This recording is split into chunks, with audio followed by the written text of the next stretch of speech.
यदि आप महाकाल के भक्त हैं तो उज्जैन और महाकालेश्वर ज्योतिर्लिंग से भली भांति परिचित होंगे। साथ ही इस बात से भी रूबरू होंगे कि कोई भी राजा या नेता उज्जैन में रात क्यों नहीं रुकता है।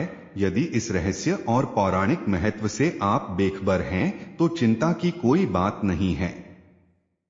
पोस्ट के जरिए आज हम आपको बताएंगे कि उज्जैन में कोई भी राजनेता या कोई भी राजशाही परिवार का सदस्य क्यों नहीं रात बिता सकता है।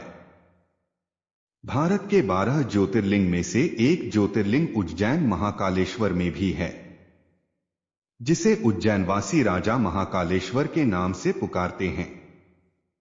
यह एक प्रमुख ज्योतिर्लिंग है, जिसके कारण इन्हें ही उज्जैन का राजाधिराज का दर्जा प्राप्त है। बाबा महाकाल के दर्शन के लिए पूरी दुनिया से लोग पहुंचते हैं। महाशिवरात्रि और नागपंचमी के दिन यहां श्रद्धालुओं की संख्या देखते ही बनती है। पूरी दुनिया में नागचंदेश्वर का इकलौता मंदिर राजा महाकाल के शिखर पर मौजूद है। खासियत यह है कि मंदिर पूरे वर्ष में केवल नागपंचमी के दिन ही खुलता है। पौराणिक मान्यता है कि कोई भी राजनेता या राजशाही परिवार का सदस्य उज्जैन में नहीं रुक सकता है, क्योंकि उज्जैन के राजा केवल महाकाल ही है। यदि कोई राजाशाही परिवार का सदस्य यहां रात बिताने की सोचता भी है तो उसे अनिष्टता का सामना करना पड़ता है। इतना ही नहीं, यदि कोई नेता या मंत्री उज्जैन की एक बार देश के चौथे प्रधानमंत्री मोरारजी देसाई उज्जैन में महाकाल के दर्शन के लिए आए थे। दर्शन के बाद उन्होंने रात्रि विश्राम उज्जैन में ही करने का निर्णय लिया। संयोगवश अगले दिन किन्हीं कारणों से उनकी सरकार गिर गई थी।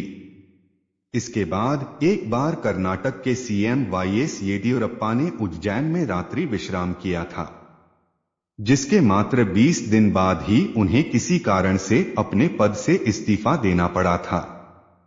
है ना बेहद ही रोचक बात। प्राचीन समय से ही राजा भोज के शासन काल से ही यहां कोई भी राजा रात नहीं रुकता है। इस बात का जिक्र सिंहासन बत्तीसी में भी मिलता है। वर्तमान मुख्यमंत्री शिवराज सिंह चौहान भी यदि कभी उज्जैन आते हैं तो वह यहां रात नहीं रुकते हैं। पौराणिक कथाओं के अनुसार दूषण नामक असुर ने उज्जैन वासियों का जीना दुश्वार कर दिया था। वह उज्जैन के लोगों को धार्मिक कार्य करने से रोकता था। असुर से तंग आकर उज्जैन वासियों ने भगवान शंकर से प्रार्थना की कि वह इस असुर का वध करें, जिसके फलस्वरूप शंकर भगवान ने उज्जैन में अवतरित होकर इस असुर का नाश किया था, जिसके बाद से ही वह यहीं निवास करते हैं।